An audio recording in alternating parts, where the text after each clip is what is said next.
ఉగ్రవాదం care of address Pakistan. ప్రశాంతంగా ఉన్న కాశ్మీర్ లోయలో అలజడి సృష్టించారు. ప్రకృతి అందాలను చూద్దామని వచ్చిన 26 మంది పర్యాటకులను ఉగ్రవాదులు చంపేశారు.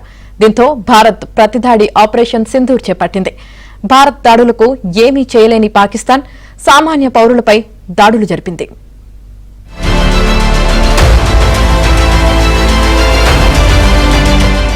ఉగ్రవాదుల దాడులు లేవని జమ్మూ కాశ్మీర్ లో పరిస్థితులు ప్రశాంతంగా ఉన్నాయనుకుంటున్న సమయంలో కశ్మీర్ లో జరిగిన ఒక దాడి యావత్ దేశాన్ని ఉలిక్కిపడేలా చేసింది. ఏప్రిల్ 22వ తేదీన పహల్గామ్ లోని బైసరన్ లోయలో పర్యాటకులపై ఉగ్రవాదులు కాల్పులు జరిపారు. ఈ దాడిలో 26 మంది పర్యాటకులు మరణించారు. అయితే ఉగ్రవాదులు మతం పేరు అడిగి మరీ పర్యాటకుల్ని చంపడంతో యావత్ దేశం రగిలిపోయింది. ప్రధాని మోదీ సైతం విదేశీ పర్యటనను ఆకస్మికంగా ముగించుకుని ఉగ్రదాడి పరిస్థితిపై సమీక్షించారు. అయితే ఉగ్రదాడి నేపథ్యంలో విచారణను ఎన్ఐఏకి అప్పగించింది ప్రభుత్వం. పర్యాటకులపై కాల్పులు జరిపిన వారు పాకిస్తాన్ ఆర్మీ వద్ద ట్రైనింగ్ తీసుకున్నట్లు ఎన్ఐఏ గుర్తించింది. ఆ తర్వాత ప్రధాని మోదీ సైతం ఉగ్రవాదులకు వార్నింగ్ ఇచ్చారు. ముష్కరుల్ని వదిలిపెట్టేది లేదంటూ హెచ్చరికలు జారీ చేశారు. అయితే ఈ దాడికి పాల్పడింది పాకిస్తాన్ ప్రేరేపిత ఉగ్రవాదులని తేలడంతో భారత్ రగిలిపోయింది. దాడికి ప్రతిదాడిగా ఉగ్రవాదుల్ని అంతం చేయాలని భారత్ కంకణం కట్టుకుంది. దీంతో మే 7వ తేదీన రాత్రి ఇండియన్ ఆర్మీ ఆపరేషన్ సింధూర్ నిర్వహించింది. పాకిస్తాన్ పీఓకేలో ఉన్న ఉగ్ర శిబిరాలపై మిసైళ్లతో విరుచుకుపడింది. నిమిషాల వ్యవధిలో 9 ఉగ్రమూకల స్థావరాలపై క్షిపణుల దాడి చేసి పాకిస్తాన్ ను హడలిపోయేలా చేసింది. ఇండియన్ ఆర్మీ దాడిలో సుమారు 100 మందికి పైగా ఉగ్రవాదులు మృతి చెందినట్లు కేంద్ర ప్రభుత్వం ప్రకటించింది. ఆపరేషన్ సింధూర్ తో పాకిస్తాన్ మరోసారి కుట్రలు పన్నింది. మే 8వ తేదీ రాత్రి ఇండియాలోని 15 నగరాల్ని టార్గెట్ చేస్తూ మిసైల్స్, డ్రోన్స్ వదిలింది.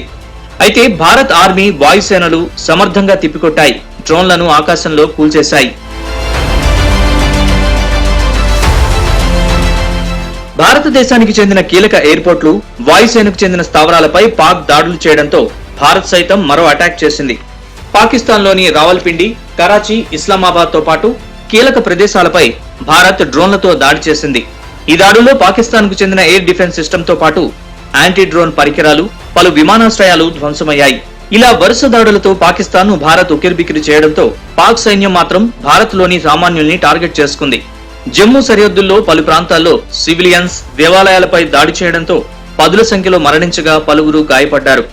భారత్ దాడుల్లో పాక్ కు తీవ్ర నష్టం జరిగిందని, భారత్ కు ఎలాంటి నష్టం జరగలేదని కల్నల్ సోఫియా ఖురేషి, వ్యోమికా సింగ్ తెలిపారు.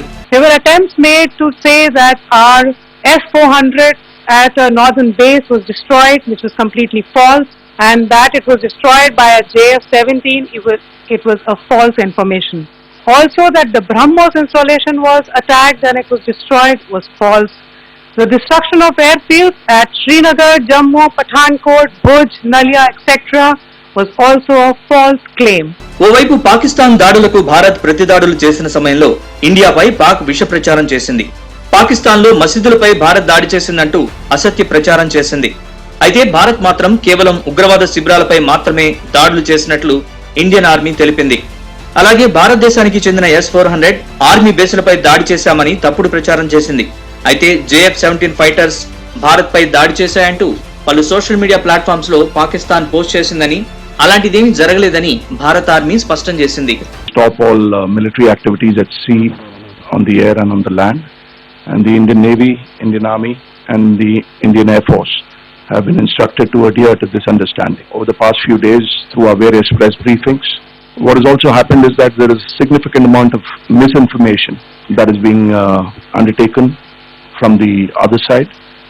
And as a professional military organization, we thought it is also our duty to dispel those misinformation aspects, as also state the facts of the case as they stand. Pakistan నుంచి ఎలాంటి దాడులైనా సరే భారత్ సమర్థవంతంగా బదిలిస్తోందని భారత భద్రతా బలగాలు చెబుతున్నాయి.